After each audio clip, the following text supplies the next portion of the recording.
Welcome to On the Brink with Carolyn Wilson. I'm really excited to introduce a new podcast and give you a preview of the episodes that we're going to undertake together.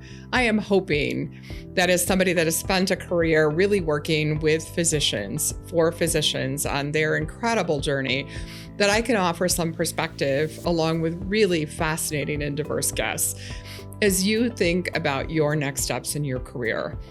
I know how challenging medicine is. You've invested years of hard work, money into your training.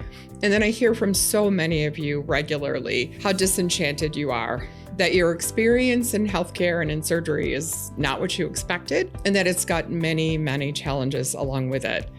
And so I want to acknowledge that. I want to share my experience and that of others. So through this season, we're going to hear from different perspectives. What are the opportunities for surgeons for investing in real estate and ambulatory surgery centers? Why should you care? How do you go about that journey? And we'll hear from patients, how to create a business plan, how to work with architects on the design so that it can be everything that you want it to be, how to take more control as a surgeon for your own practice, for your family's well-being, your personal well-being, and your income streams. So we're going to kick off the first episode from a patient. I am a nurse by training, and I still believe that everything has to start with the patient. Why are we doing what we do? And as surgeons, I know that's where your heart and your passion is as well. So we're going to start with a patient, and she's going to share her experience. And I really think this is insightful to surgeons to understand, why does a patient select to go to outpatient care? Why should you want to take action along the way to create an environment in a medical office building, in an ASC that matters to you and matters to patients? I'm confident you're going to enjoy the season and find it to be really instrumental into your next steps in your career. Thank you for joining.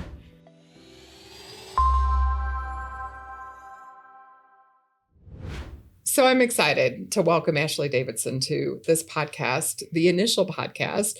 And I am going to advocate that surgeons need to hear first and foremost about patients. Ashley has experience, as does her husband, and a really interesting perspective from a patient perspective on outpatient and ambulatory ASC care. So Ashley, welcome to the podcast. Thank you for having me, Carolyn. It's great to have you here. Can you tell us just a little bit about your healthcare journey? Yeah. So honestly, up until this year, I really don't think I could have told you what our deductible was.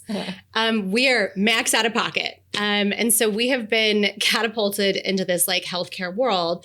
Fortunately, everything's great. Nothing to worry about. But, I've watched some of my extended family go through surgery, but I actually had like knee reconstruction surgery.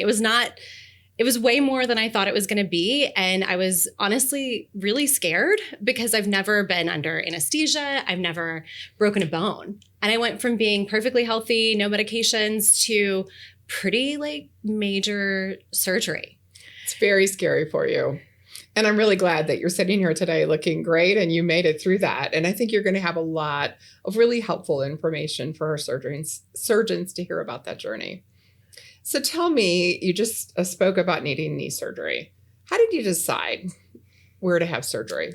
Fortunately and unfortunately, I had a really dear friend I've known for 15 years who had a very similar situation to mine. And so when I got hurt, I kind of sat on it for a few weeks and said, I better call my friend Heidi. Okay. And I said, Heidi, what did you do? And who did you go to? And where do I go? And she said, you're so lucky. You live in Colorado.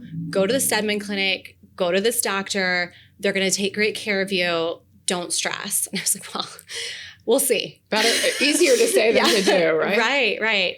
So for me, it was word of mouth. I trusted. I'd seen her recovery. I'd watched her go through over 11 surgeries to get back to just walking.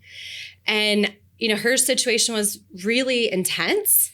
I'm thankful that mine wasn't, but having somebody go through something that like they didn't know she'd walk again. And, our knees, our legs, they're everything, right? Absolutely. And for me, it was all about, number one, like you hear about Vail Health and the Stedman Clinic. They've worked on almost every major athlete that you probably know or don't know about. Sure. But their reputation's really great. And then I'm a skier. which is also how I got into this mess. But you go by that hospital and you're like, that's a nice hospital. Mm-hmm. Like it looks nice. Like I want to get hurt here. Well, I'm sorry that you got hurt, but it's good to hear that you had excellent care. And I think for surgeons across the country, no matter where they are, the message is reputation really matters to patients and their selection of where to go get surgery. Yeah, it was a big deal to just, you're kind of flying blind unless you've had, an unfortunate series of events. And yeah, I really trusted the referral from my friend Heidi. I was lucky that her surgeon was still there too. That's great to hear. So you made your decision. You picked your surgeon, talked to your trusted source. Let's talk about your experience before surgery, at surgery. What influences your perspective and what was your experience like? Yeah, I think I should back up, and I'm a really, in the built environment, I get really critical. I'm critical in my own home. I blue tape everything once a quarter to paint it. So I come from this place of working in, as a multifamily asset manager, as a hospitality asset manager, and, kind of like surgery or healthcare, like people need to trust, right? Like if you're releasing an apartment, people need to trust that you're going to take care of their maintenance if they have an issue. Sure. And you also need to trust that your hospital or your surgery center is well maintained and clean, right? We don't want any of the, concern around infection is top of mind for patients. So, like fortunately, I don't have to go to the doctor too often until recently, but I'm looking at this and going, is the parking lot clean? Like, are the doors clean? Like, and that's really just because of my personal profession, right? Mm-hmm. Like it's my career to kind of understand a client perspective. It becomes like that much more important when you are the patient or your loved one is a patient. Right. And so for me, it's like, it really does matter. Like, do I feel like, is the entryway updated? Because if not, I may not believe that the surgery and the equipment.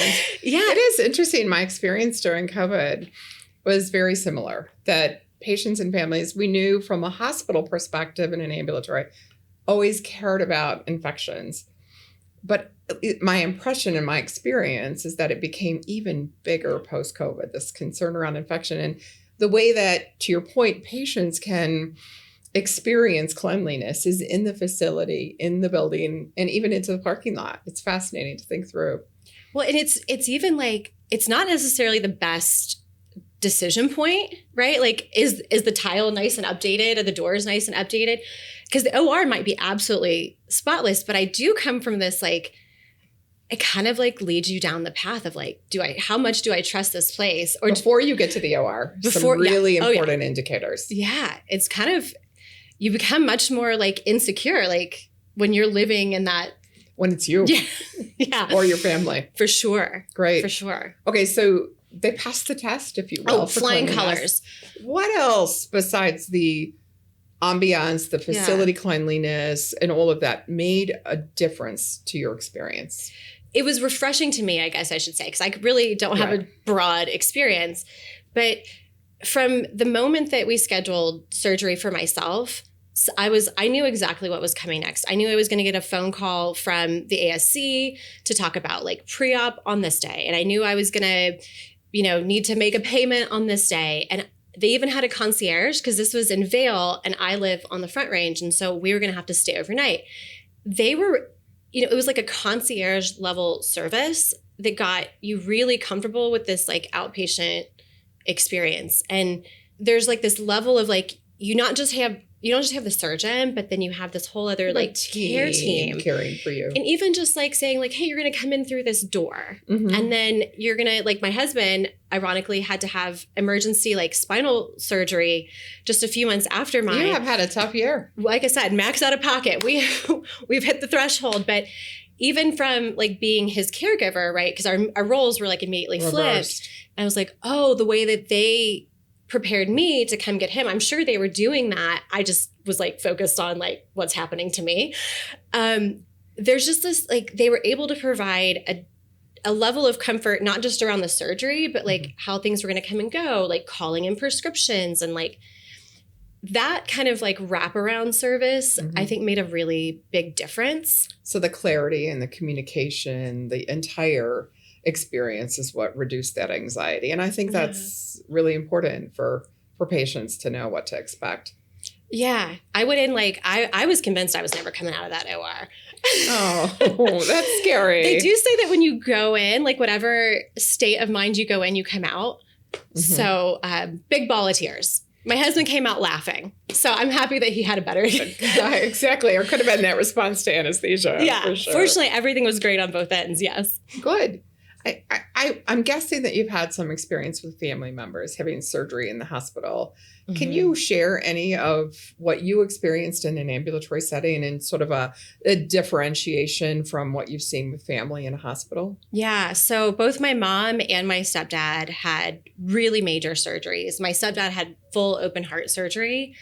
And to me, it felt, and open heart surgery is definitely different, yes. Right? It's not the same as knee surgery. Sure. There's, you're not, on the heart lung bypass machine and stuff, but like like even him being in that like ICU, like immediately after care in the heart cardio floor, mm-hmm. I felt like we had more attention just for the ortho stuff, which is not quite as, it's all critical, but it's not as right.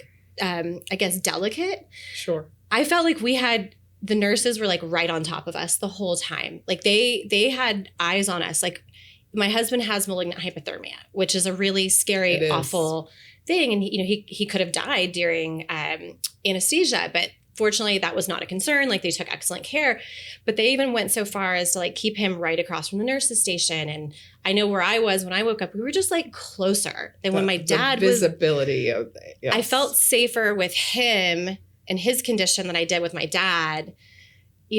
He was in his own room, which I think that's a delicate balance for the hospital to say, well, you need to be in your own room for your privacy or whatever. But I wanted all the doctors and nurses to be staring at my dad the whole time.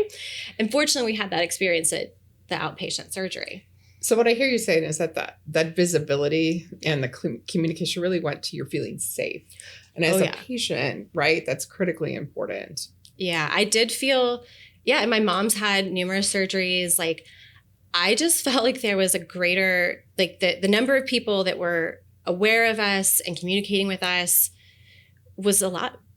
The volume was bigger, the touch points were greater. And that's coming from both a patient, like coming out of anesthesia, mm-hmm. who really knows what happened. It was a little foggy, but then seeing my husband go through it, it was like, oh, these people are right here. Nothing's going to go wrong. I like that you felt that safety network all around you. Yeah. Tell me about the surgeons. What did the surgeon do or say? What do you remember that made a difference to you feeling safe? I mean, honestly, the nurses were phenomenal. Excellent to hear. I like to hear that as a nurse. The nurses were so lovely. Uh-huh. And kind of like looking back, I had nothing to worry about, The surgeon was just very comforting. And I have a surgeon who he's very stoic, but can also kind of pepper in some like lighthearted conversation here and there.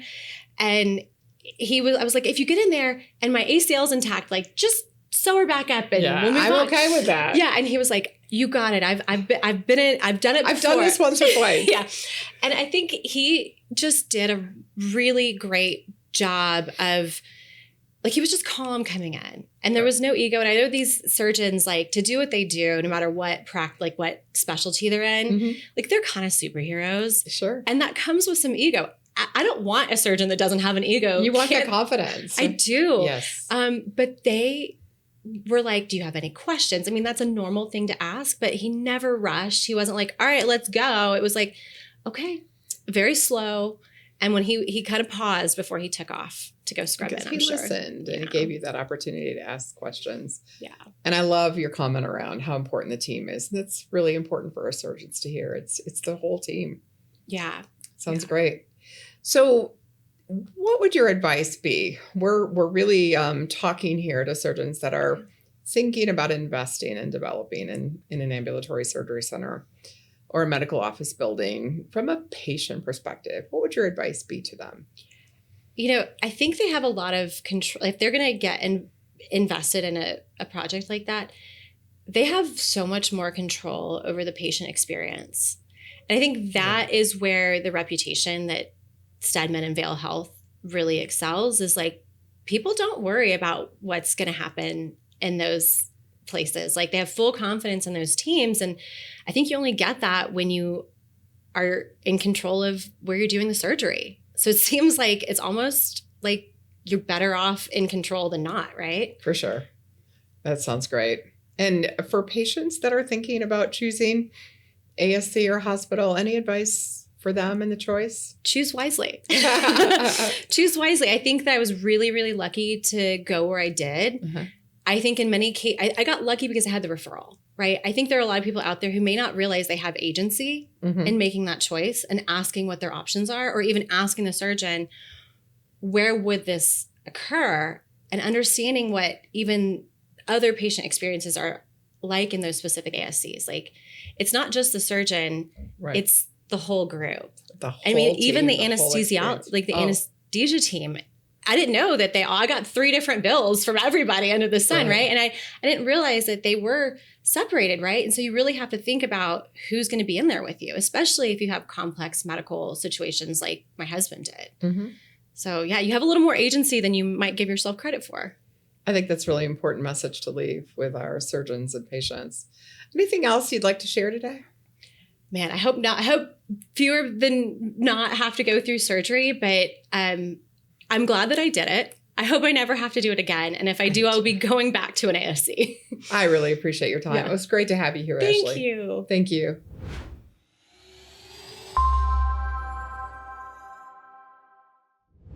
Wow. That was an incredible conversation. I know that Ashley shared advice and input and perspective for you that you may not have expected. And that's what I really wanted. In this Ready Room section, we're going to be sharing wrap-up ideas for you and really why does it matter to you? So let's just think for a minute about Ashley's comments.